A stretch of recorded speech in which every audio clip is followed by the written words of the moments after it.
Bro ಅದು ಇನ್ಸ್ಟಾದಲ್ಲಿ story ಹಾಕಿದ್ರಲ್ಲ ಆ ಪೆಂಗ್ವಿನ್ದು ಅದು ಏನು ಒಂದಿಟ್ಟು ನನಗೆ ಅರ್ಥ ಆಗಲಿಲ್ಲ. ಒಂದು ಸ್ವಲ್ಪ ಏನದು ಹಾಕಿದ್ರಲ್ಲ ಒಂದು ಸ್ವಲ್ಪ ಹೇಳಿ ಎಕ್ಸ್ಪ್ಲೇನ್ ಮಾಡಿ. ಪೆಂಗ್ವಿನಿಂದ ಅದು ಈಗ ವೈರಲ್ ಆಯ್ತು. 2007ರಲ್ಲಿ ಅದು ವಿಡಿಯೋ ಹಾಕಿದ್ರು, ಡಾಕ್ಯುಮೆಂಟ್ಸ್ ಅಪ್ಲೋಡ್ ಮಾಡಿದ್ರು. ಸಾಧಾರಣವಾಗಿ ಪೆಂಗ್ವಿನ್ಸ್ ಅಂದರೆ ಒಂದು ಗುಂಪಲ್ಲಿ ಇರ್ತವೆ, ಇಲ್ಲಾಂದರೆ ಲಾಸ್ಟ್ ಎಲ್ಲಿ ಫುಡ್ಡು ಸಿಗುತ್ತೋ ಅಲ್ಲಿ ಇರ್ತವೆ. ಆದರೆ ಇದು ಪೆಂಗ್ವಿನ್ ಮಾತ್ರ ಸಪ್ರೇಟಾಗಿ ಒಂದು 70 ಕಿಲೋಮೀಟ್ರ್ ದೂರ ಇರುತ್ತೆ ಗುಡ್ಡ. ಆ ಗುಡ್ಡಕ್ಕೆ ಹೋಗ್ಬೇಕಂತ ಆ ಥರ ಇರುತ್ತೆ ಮೈಂಡ್ ಸೆಟ್. ಸೊ ಅದಕ್ಕಾಗಿ ಈಗ ಇತ್ತೀಚೆಗೆ ಕೆಲವೊಬ್ರು ಏನೇನೋ ಮಾನಸಿಕ ಆಗಿರ್ತಾರಲ್ಲ, ಈಗಿನ ಜನ್ರೇಷನಾಗ ಈಗ ಕೆಲಸದ ಒತ್ತಡ ಆಗಲೋ, ಇಲ್ಲಾಂದ್ರೆ ಸಾಂಸಾರಿಕ ಜೀವನ ಆಗಲೋ, ಇಲ್ಲಾಂದ್ರೆ ಹುಡುಗಿ ಸಿಗಲ್ಲ ಅಂತ ಆಗಲೋ, ಇಲ್ಲಾಂದ್ರೆ ಲವಿನ ಪ್ರಾಬ್ಲಮ್ ಏನೋ ಒಂದು ಥರ ಮೈಂಡ್ ಸೆಟ್ ಅನ್ನೋದು ಒಬ್ಬಂಟಿತನದಿಂದ ಕಾಡ್ತಿರುತ್ತೆ.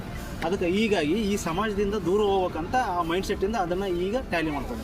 ಈಗ ವೈರಲ್ ಆಯ್ತು ಅಷ್ಟೇ, ಮತ್ತೇನಿಲ್ಲ. ಅಂದರೆ ನೀವು ನಿಮ್ಮ ಊರು ಬಿಟ್ಟು ಇಲ್ಲಿ ಮೂಡಲಿಕ್ಕೆ ದುಡಿಯಾಕೆ ಬಂದಿದ್ದೀರಲ್ಲ ಆ ಥರನಾ?